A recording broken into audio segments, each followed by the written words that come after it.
All right, we're going to have to wrap this up. I don't really understand you because for a newlywed man, you're acting so strange. You told the Duke and the council that Desdemona loves you, so what is making you change your opinion now? Do you doubt her love for you?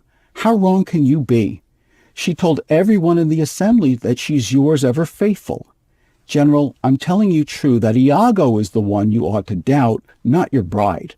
I know that you're jealous because you found the handkerchief you gave her and you think she's the one who gave it to Michael Cassio. But for Desdemona, there's no one but you. The stories you told her about your life won her over. You even said she loved you for the dangers you had passed, and you loved her that she did pity them. She even deceived her father Brabantio and eloped with you without his consent. I don't know what more you could ask for. She could have cheated lots of times if she was so inclined, but she just wouldn't do that. The truth is, she followed you from Venice to Cyprus, and in all that time, she was much too busy being faithful to you. Hey, I know that you're jealous, but when it comes to Desdemona's love, you're the only one for her. So rid yourself once and for all of the green-eyed monster, and I'm telling you, Othello, true. There is no one for she, jealous lover, but you.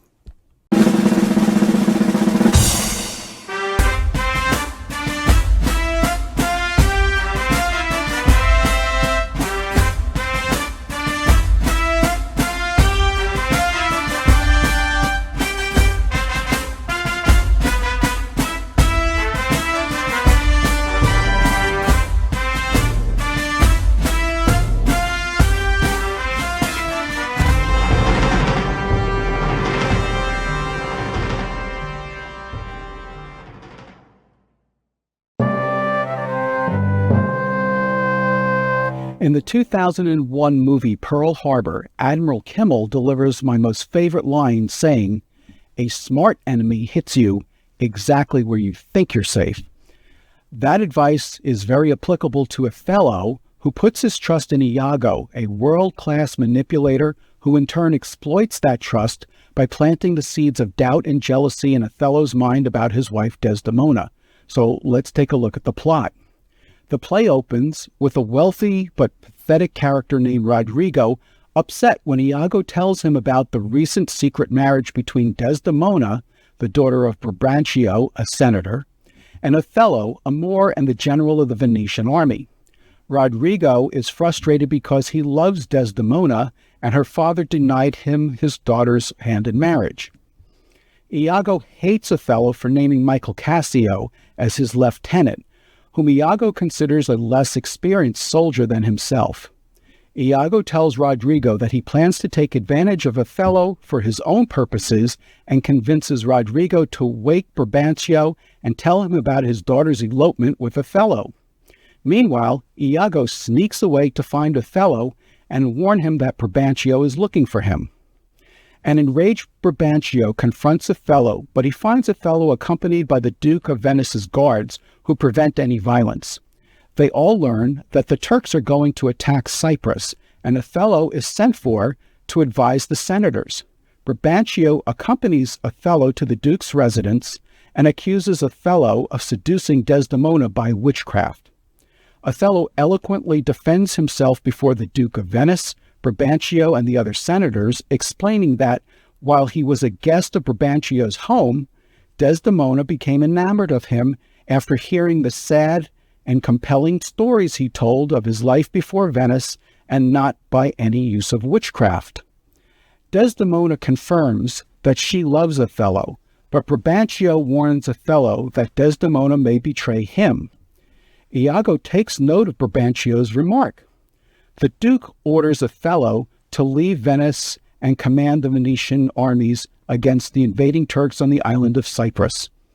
Desdemona goes along with Othello and his new lieutenant Cassio, his ancient Iago, and Iago's wife Emilia, who is Desdemona's attendant. The parties arrive in Cyprus and learn that a violent storm has destroyed the Turkish fleet. Othello orders a celebration and leaves with Desdemona to consummate their marriage. Meanwhile, Iago gets Cassio drunk and persuades Rodrigo to draw Cassio into a fight. Montano tries to calm down the angry and drunk Cassio, The two men fight each other, and Montano is injured. Othello arrives and asks what happened. Othello blames Cassio for the disturbance and strips him of his rank. The distraught Cassio tells Iago, who advises him to ask Desdemona to persuade Othello to reinstate him. Using mind games, Iago convinces Othello to be suspicious of Cassio and Desdemona's relationship. When Desdemona drops a handkerchief, the first gift ever given to her by Othello, Emilia finds it and gives it to Iago, not knowing why he wants it. Iago convinces Othello that Desdemona has been unfaithful to him with his captain, and Othello vows to kill Desdemona and Cassio. He also makes Iago his lieutenant. Iago puts the handkerchief in Cassio's lodgings and tells Othello to watch Cassio's reactions while Iago questions him. Iago goads Cassio on to talk about his affair with Bianca, a local strumpet, but whispers her name quietly so that Othello believes the two men are actually talking about Desdemona. Later, Bianca accuses Cassio of giving her a second-hand handkerchief which he received from another lover. Othello sees this, and Iago convinces him that Cassio received the handkerchief from Desdemona. Enraged and hurt, Othello resolves to kill his wife and tells Iago to kill Cassio. Othello shocks all by striking Desdemona in front of visiting Venetian nobles. Meanwhile, Rodrigo is frustrated that he's made no progress, and Iago convinces him to kill Cassio. Rodrigo unsuccessfully attacks Cassio, and Cassio wounds Rodrigo. During the street scuffle, Iago comes from behind and badly cuts Cassio's leg. In the shadows, Iago manages to hide his identity, and when Lodovico and Gratiano hear Cassio's cries for help, Iago joins them. When Cassio identifies Rodrigo as an attacker, Iago secretly stabs Rodrigo to death to prevent him from revealing their plot. Othello confronts a sleeping Desdemona. She denies being unfaithful, but he smothers her in her bed. Emilia arrives and Desdemona defends her husband just before dying. Othello accuses Desdemona of adultery, and Emilia calls for help. Montano, the governor of Cyprus, arrives with Gratiano and Iago. When Othello mentions the handkerchief as proof, Emilia realizes that Iago used it to deceive them. Othello finally realizes that Desdemona was innocent and stabs Iago, superficially wounding him, but not before Iago stabs Emilia to death. Iago refuses to explain his motives, vowing to remain silent from that moment on. Lodovico apprehends Iago for the murders of Rodrigo and Emilia, and Othello must stand trial for Desdemona's death, but he commits suicide by stabbing himself. The play ends with Lodovico appointing Cassio as Othello's successor and tells him to punish Iago justly. Lodovico then denounces Iago for his despicable actions and leaves to tell the state what has happened. When we return, we'll look at some of the remarkable characters in Othello. All right, now let's take a look at some of the major characters in this play. First, we have Othello, who is a highly skilled military general of middle age for the Venetian army. But he's not from Venice. He's a Moor, which is a dark-skinned Muslim of mixed Berber and Arab descent, although Shakespeare never really says where he's from. Iago is Othello's ancient or ensign. Othello trusts him and thinks him honest, even though Iago is a duplicitous manipulator who's out for revenge on Othello because he feels slighted that Othello named someone else to be his lieutenant. Michael Cassio is a loyal and honorable man who Othello picks to be his lieutenant, even though he doesn't have much military experience. Desdemona is the virtuous daughter of a Venetian senator named Brabantio, who elopes with Othello against her father's will.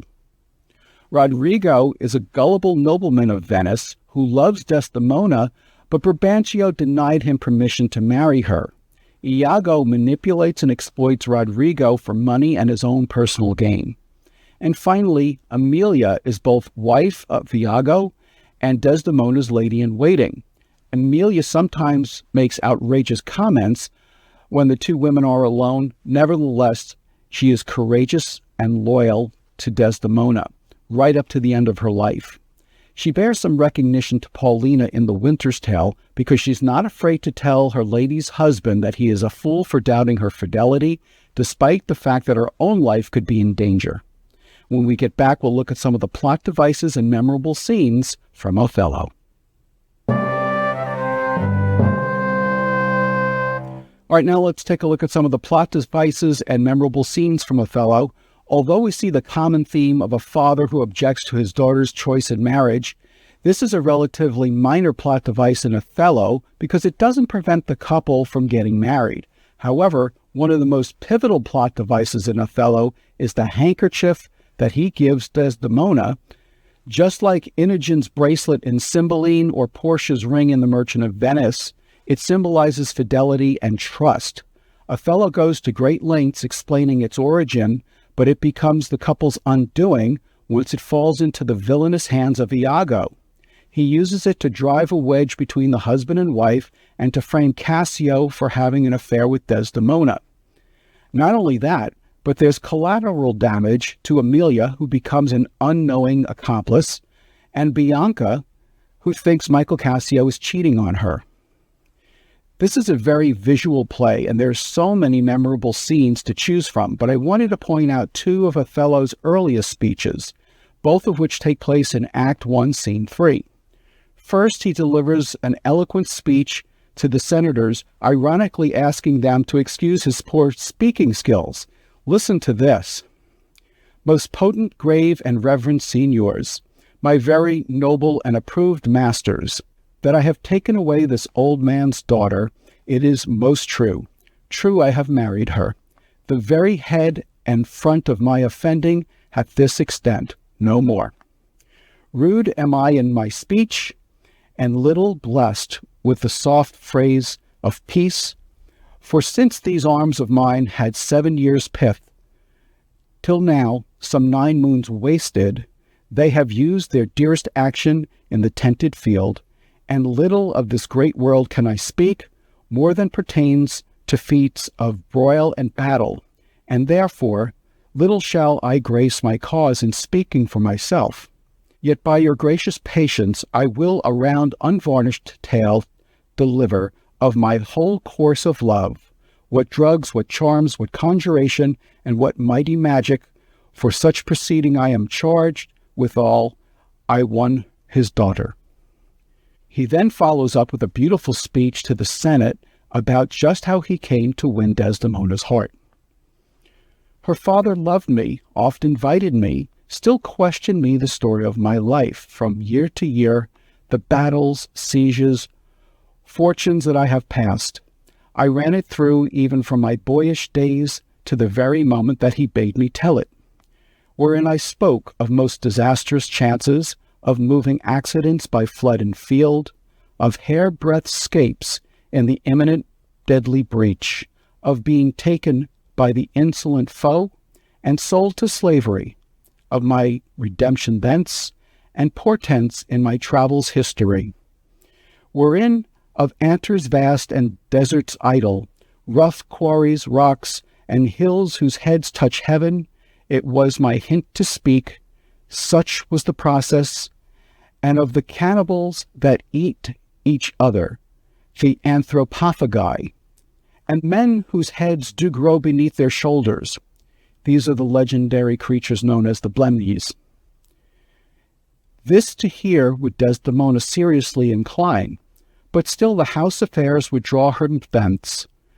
Whichever she could, with haste dispatch, she'd come again, and with greedy ear devour up my discourse, which I, observing, took once a pliant hour, and found good means to draw from her a prayer of earnest heart, that I would all my pilgrimage dilate, whereof by parcels she had something heard, but not intentively.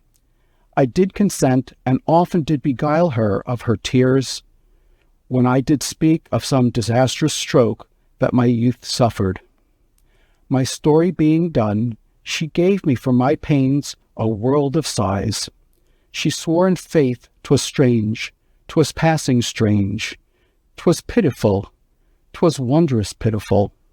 She wished she had not heard it, yet she wished that heaven had made her such a man.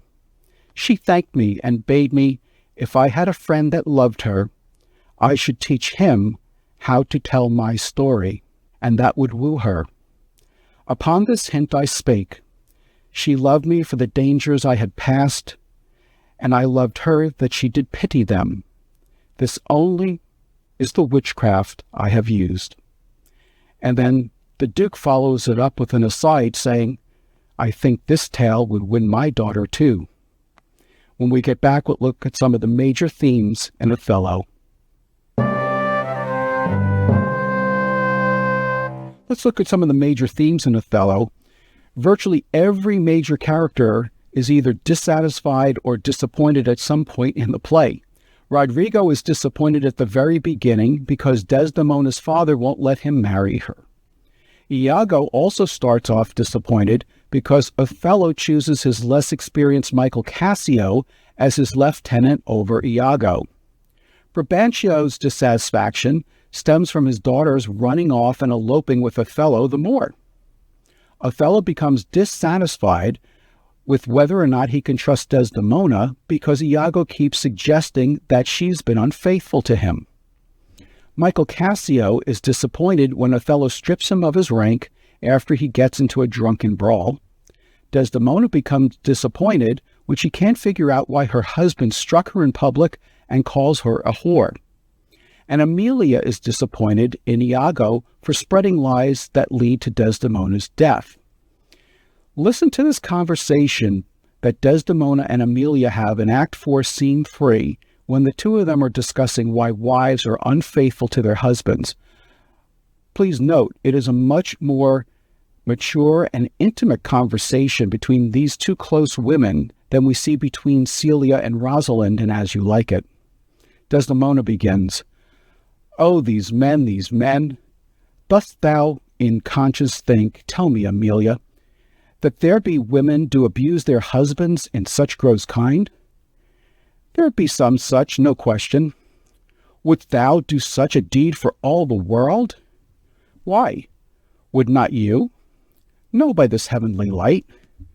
Neither I by this heavenly light. I might do it as well in the dark. Wouldst thou do such a deed for all the world? The world's a huge thing. It's a great price for a small vice. In troth, I think thou wouldst not. In troth, I think I should, and undo it when I had done. Marry, I would not do such a thing for a joint ring, nor for measures of lawn, nor for gowns, petticoats, nor caps, nor any petty exhibition. But for the whole world, why, who would not make her husband a cuckold to make him a monarch? I should venture purgatory for it." Desdemona continues, "Beshrew me if I would do such a wrong for the whole world." Why, the wrong is but a wrong in the world, and having the world for your labor, 'tis a wrong in your own world, and you might quickly make it right. I do not think there is any such woman. Yes, a dozen, and as many to the vantage as would store the world they played for. But I do think it is their husbands' fault if wives do fall. Say that they slack their duties, and pour our treasures into foreign laps, or else break out in peevish jealousies, throwing restraint upon us, or say they strike us, or scant our former having in despite. Why, we have galls, and though we have some grace, yet have we some revenge. Let husbands know their wives have sense like them. They see and smell, and have their palates both for sweet and sour as husbands have. What is it that they do when they change us for others? Is it sport? I think it doth. Is it frailty that thus errs? It is so too. And have not we affections, desires for sport and frailty as men have? Then let them use us well, else let them know the ills we do, their ills instruct us so. Now let's take a look at some of the other themes in the play: jealousy, insecurity, and manipulation.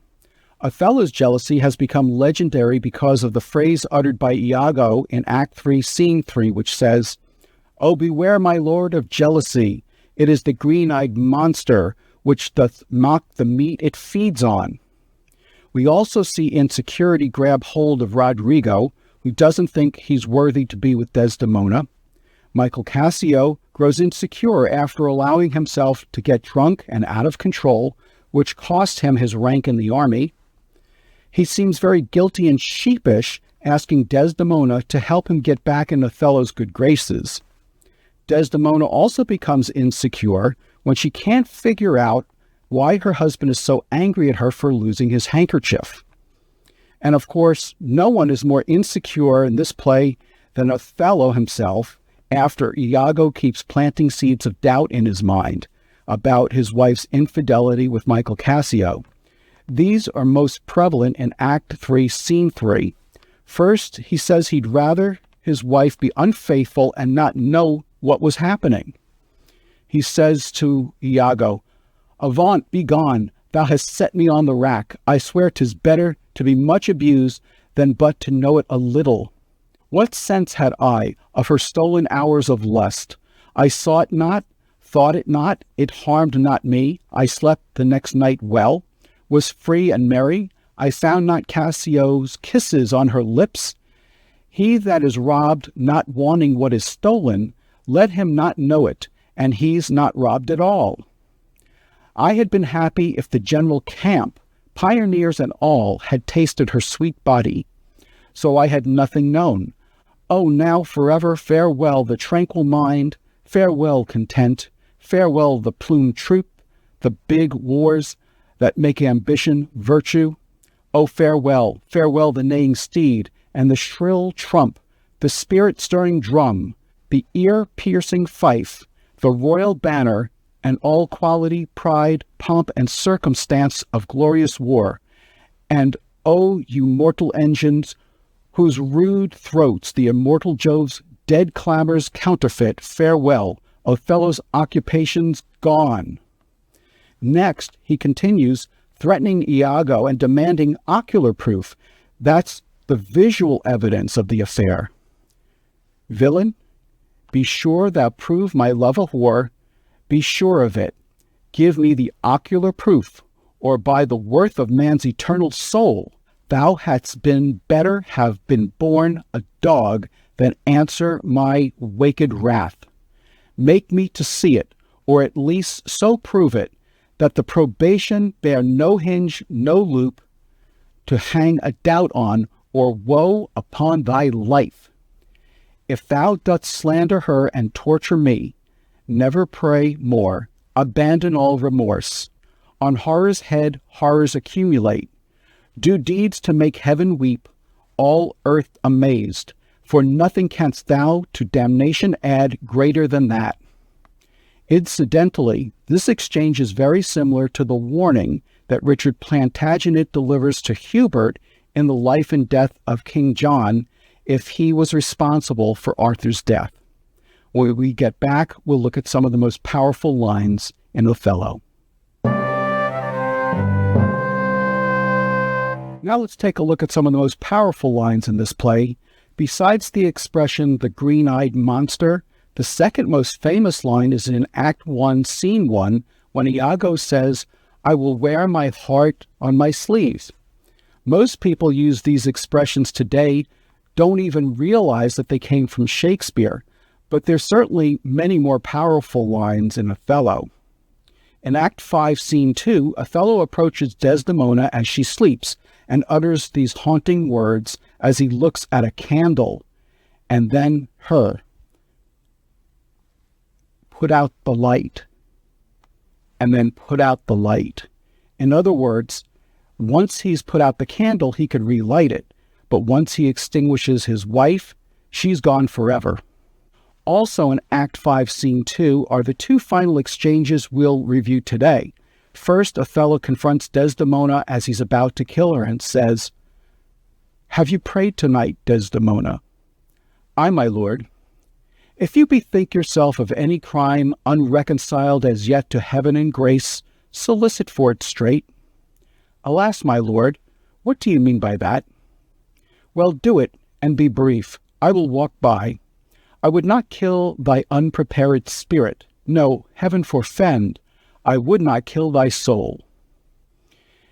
And finally, in the same scene, after Othello discovers that it was Iago's treachery that led him to kill his wife, Othello addresses Iago, looking at him and looking at his feet and saying, I look down towards his feet, but that's a fable.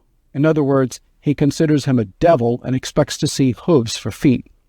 If that thou beest the devil, I cannot kill thee. And then he stabs him, but doesn't kill him. Then Othello turns to Michael Cassio and says, Will thou, I pray, demand that demi-devil, why he hath thus ensnared my soul and body? To which Iago gives the unsatisfying answer, Demand me nothing. What you know, you know. From this time forth, I never will speak word. The play ends with no resolution for Othello, nor any of the survivors. They, like us, are left with many unanswered questions that 400 years later, we're still pondering today. When we get back, we'll look at some of the major turning points and correlations in Othello. One of the most important turning points in Othello occurs just before the play begins. This is Othello's rightful decision to select Michael Cassio as his lieutenant over Iago. And while Iago doesn't agree with his selection, as the play unfolds, we can see that Othello was right not to choose Iago. Nevertheless, this was the first catalyst Iago uses to seek his revenge on the general, but it wasn't the only one. He then goes on to comment that he believes Othello has been sleeping with his wife Emilia, which was not true. He also suspects that Cassio may have or will sleep with his wife, which he does not. It's important to note that when someone is as untrustworthy as Iago, they find it very difficult to trust anyone else because they know how deceitful they are. There's a similar correlation in Cymbeline when Giacomo goes to great lengths to convince Posthumus that his wife Imogen has been unfaithful to him. But we understand his motive. First, he wants to take Posthumus down a peg. Second, he wants bragging rights for seducing his wife. And third, he wants his prized ring. But at least in Giacomo's case, he eventually confesses and pleads for mercy without either of the lovers dying. There's another major turning point in Act 3, Scene 3, after Iago agrees to help Othello kill Michael Cassio and Desdemona. Othello says to Iago, Now art thou my lieutenant. Well, if this is truly what Iago wanted in the first place, he could have easily told Othello that he was wrong about Michael Cassio and that Desdemona was indeed faithful to Othello. But Iago is a very complex and evil character who rarely does anything for one reason, except to satisfy his own personal unknown motivations. And we'll see similar horrific behavior from an even more evil character, if you can believe it, named Aaron, when we look at Titus Andronicus. In preparing to do this episode, I found so many interesting facts about the play. Shakespeare's Othello was adapted from the Italian writer known as Cinthio from a story called Un Capitano Moro, which was published in 1565. In reviewing different commentaries about Othello, I noticed that many recent lecturers accuse Shakespeare of writing a racist play about a black man. However, in doing my research, I found this not to be the case. Most of the commentators were using their current political and social motives to come up with that conclusion, either ignoring or being unaware of some important facts about Shakespeare's time. The Moors were a Muslim people of mixed Berber and Arab descent who populated a region of northern Africa during the Middle Ages. In the 8th century, the Moors conquered the Iberian Peninsula, which would now be considered Spain and Portugal. They were driven out of Europe in the 15th century for fear that their Muslim beliefs would threaten a Christian society. One possible explanation for the name Moors may be that they inhabited Mauritania, an area of northern Africa near Morocco. It's important to understand that in Shakespeare's time, Europeans had not yet even developed the concept of race as it's understood today, which makes it difficult for him to have written a racist play when the concept didn't yet exist. Furthermore, in 1550, a Moorish convert to Christianity named Johannes Leo Africanus published a geographical history of Africa. In his book, he attempted to list the traits of African people. His descriptions were neutral, listing both good and bad traits.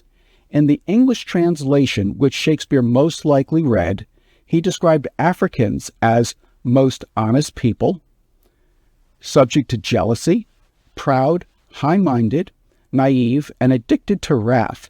When you look at Othello, you can see that he demonstrates many of these traits.